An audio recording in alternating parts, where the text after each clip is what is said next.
The Fed is, even though they just had, their first 75 basis rate hike in a long time, they're still the furthest behind inflation they've ever been since 1951, since basically the end of the whole 1940s inflationary period.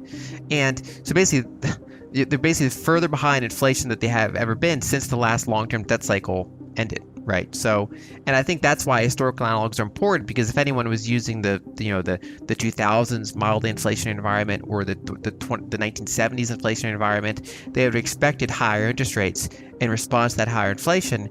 Whereas if I think you're looking at the amount of debt in the system and you're looking at kind of the low threshold of interest rates where things start to break, you would more readily expect that policymakers would have no choice but to have basically have an inability to close that gap. And I think that that's what we're seeing playing out. And it's normal for macro people to be wrestling with this viewpoint, because it's not something that happened in their lifetimes. And so really you have to go back to history books and you have to kind of look at bottlenecks in the system and start trying to judge what is the order of which things break. Because as you point out, if you go up to 5% interest rates, that sounds responsible. That's like, we should have positive real rates. I mean, if we have high inflation, we have to raise rates. That makes sense for a lot of people. But as you pointed out, that breaks basically everything. So, not just stock market going down, but housing market breaks.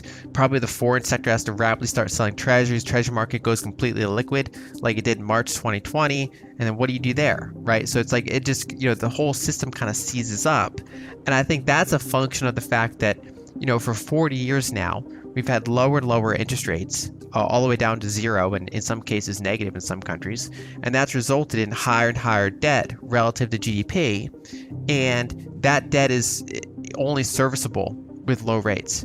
And I think that is what defines a long-term debt cycle. That's why it's different than a normal deleveraging event, because there's so much debt in the system that if it ever delevers normally, the whole system breaks. And so given the choice between massive, bumpy deflationary collapse or printing money, that historically they result in printing money, which can take the form of holding interest rates below inflation for quite a long period of time. And so in the 1940s, for example, inflation averaged 6%. It spiked as high as 19%, and the Fed held rates at roughly 0%. And they basically just said, we're not going to default, so this is interest rates.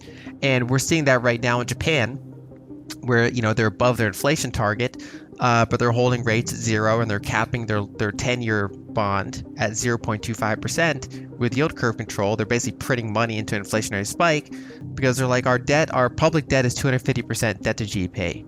So we're not going to raise rates to positive real levels anytime soon. And we're seeing a similar thing in Europe. They're basically saying, look, Italy's got 150% debt to GDP. They're not going to have positive real rates. They're basically, bondholders are going to default in one of two ways. If they raise rates, they're going to default nominally, right? So Italy's just going to be unable to service debt, or everyone's going to take a haircut, and Italy's not going to default nominally, but they're going to basically default in real terms. One of the things I've been analyzing is the question of what does the Fed understand that they're not saying versus what do they not understand? That's actually kind of an interesting question, right? Because prior to this whole COVID fiasco and the money printing and the financial pressure and the inflation, BlackRock, with a former Fed official, released a report saying in the next downturn, because debt's so high and because interest rates are so low, we're going to have to print a lot of money and probably do helicopter money, so probably fiscal stimulus combined with that. But that could be somewhat inflationary, so they're going to have to hold interest rates low for a period of time despite that. So you're going to have kind of coordination. And then the big challenge becomes how to not have inflation get too high and out of control. So like the whole roadmap was there. I mean, they saw basically everything. And there are a number of analysts like me and others that were, we had been reading things like that, and we've been doing our own kind of similar research and saying that's basically the problem. And so when it starts to play out in real time, central banks never come out and say, look, the sovereign debt's too high, so we just have to hold rates low and financially repress everything. I mean, they never just say that. They never just say we have to inflate the debt away. So they have to use euphemisms. They have to kind of phrase it in different ways. And so the question then becomes, what do they know that they just have to phrase differently, or kind of push the can down the road and kind of mislead people, versus what do they actually that they honestly think that they can solve it, or that they, that they think they're doing the right thing. And so, for a while, the Fed and other central banks were saying it's transitory, when a lot of us knew that it wasn't, or at least not nearly as transitory as they think it will be.